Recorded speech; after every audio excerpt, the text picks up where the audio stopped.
Well, I'm on the farm today. I got the Farmall 350 out. I'm getting ready to put it away. And I got the Model 50, the original Model 50 Massey over there.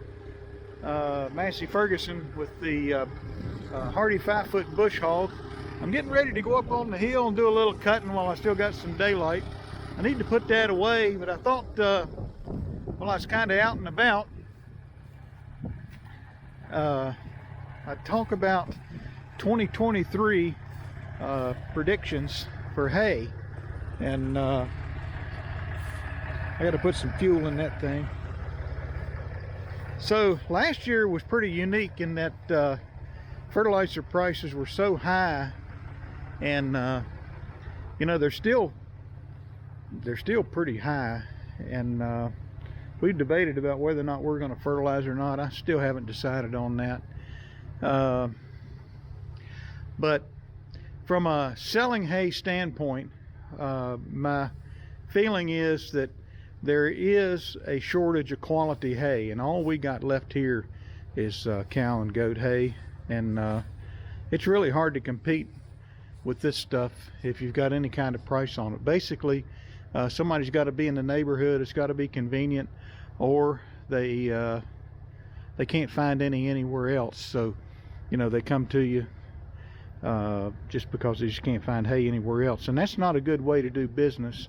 It's repeat customers is the goal up here, and we've had pretty good success with that, but we don't sell 100% of our hay with repeat customers. Now, as far as our fertilizer program last year, we did not fertilize, and that worked out pretty good for us. And like I say, I'm still debating this year, but I think this year people are going to put fertilizer down that may not have last year. They're going to start sliding back into the routine of putting down fertilizer. Maybe not as much, but it'll I think it'll increase, at least in my neck of the woods, I think it'll increase the amount of yield on the hay, which may suppress prices to some extent, depending on, you know, what you're selling and to whom. This year, it's just a really interesting hay season. I do believe that quality hay is pretty much sold out. When I look in Virginia, they have a publication that comes out. It's a hay clearinghouse in the state of Virginia, and I get a copy of it emailed to me.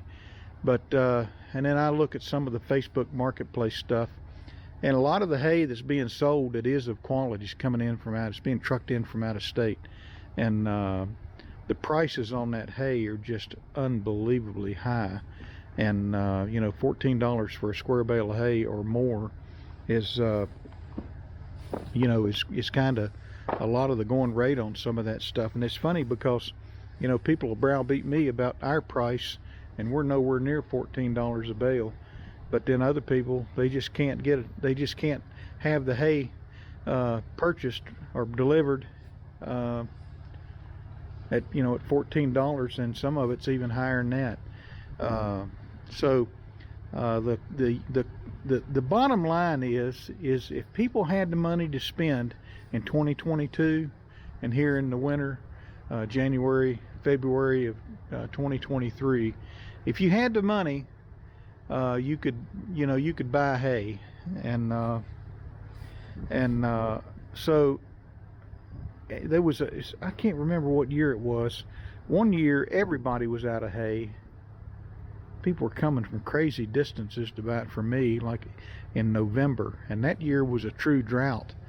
And but we haven't seen demand like that here in 2022. In 2023, I think the market is going to have more yield. People are going to fertilize, and I think a lot of hay producers that have seen the prices, you know, for 2022, you know, the farmer's their own worst enemy, and they see an opportunity to make more money. So I think you're going to see more hay being made, especially square bales. Seem like square bale hay, I feel like it's kind of tapered off around my neck of the woods as people retire and their equipment gets old. But I think in 2023 we're going to see more square bales, so I feel like prices are going to be suppressed somewhat from where they are now in the general market.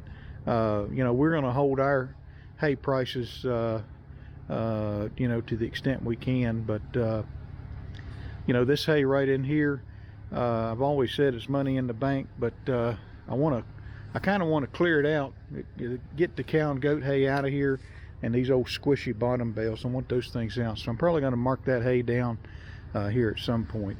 And so my feeling is, and I won't make this a super long video, but my prediction is that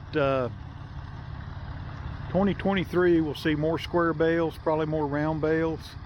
With fertilizer prices coming down a little bit, people are going to buy it, and then that's going to somewhat suppress the price of hay, just supply and demand. And so I anticipate more hay, a little bit lower price for 2023. I mean, I think it would take something like a drought to turn the hay market upside down, and who knows what's going to happen in Ukraine, but for some reason I'm thinking, as far as the markets go, we've kind of digested whatever's going on over there, and even fuel prices are starting to come down here pretty good. So again, I think fertilizer, diesel prices, things like that are going to come down, and the price of hay will probably come down with it. Certainly, without a doubt, the customer is shopping for hay in a way, I don't think I've ever seen. They're looking for the low dollar hay, and I know right before the first of the year I marked down some of this cow and goat hay to try to get as much revenue on the books for 2022, and I sold a lot of hay that that was, like I say, cow and goat quality, but people were just ringing my phone, sending me email like crazy, trying to get in here to buy hay. And I remember I had one customer, I think they bought about 50 bales, and they had room on their trailer. And keep in mind, when we sell hay, it's the rare person that gets to use a check. You have to pay cash here. And anyway, they got it loaded, and I was writing up their ticket, and they said, you know what, we'll take 25 more bales, which was fine with me. And I think they felt like the price is going up, we're here, let's just go ahead and fill up the trailer. And but it was a lower price that caused that to happen, and the threat of the price going up after the first of the year. 2023, I'm not sure where the prices are going to be, other than I think they're going to be somewhat lower.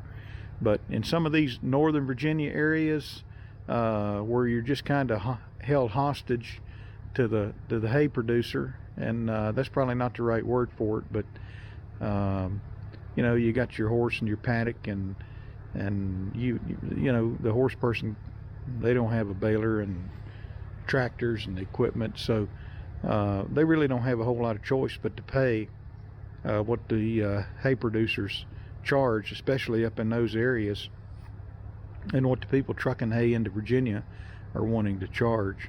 And the funny thing is, it's not that big a deal to drive out here in the mountains of Virginia.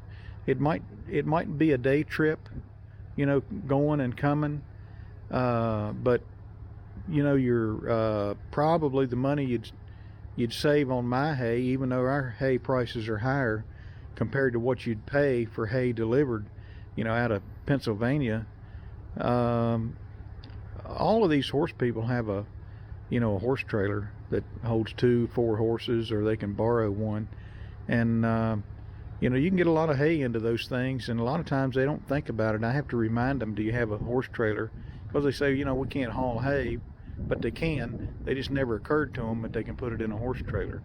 But people can load up one of those things, come out here to the mountains, and probably get hay that's just as good, probably better than what they get imported. Certainly, at least with our hay, we touch every square bale, and we can, if there's a bale that's not right, we'll set it off to the side, and you read about these people that get hay from these brokers, and then they're not happy when they open the bales up and they see the foxtail and sometimes the mold and that kind of thing, and the guy that sold it to them's long gone. And you know, we want people coming here and physically loading the hay. I don't want to sell hay blind. I want them to see what they're buying, because you know, if they complain, you know, one of the counter arguments I have is, you were looking at the hay, you bought 100 bales and you picked all 100 of them up, and you didn't say anything about the hay. And one thing we don't do is warranty our hay based on whether or not the animal will eat it. So if I sell hay to X number of customers and every one of them says the hay's great, and then one of them comes along and says my horses won't eat it, that's not my problem. I can't, on the seed bag, it doesn't say this hay is good if you got a picky horse.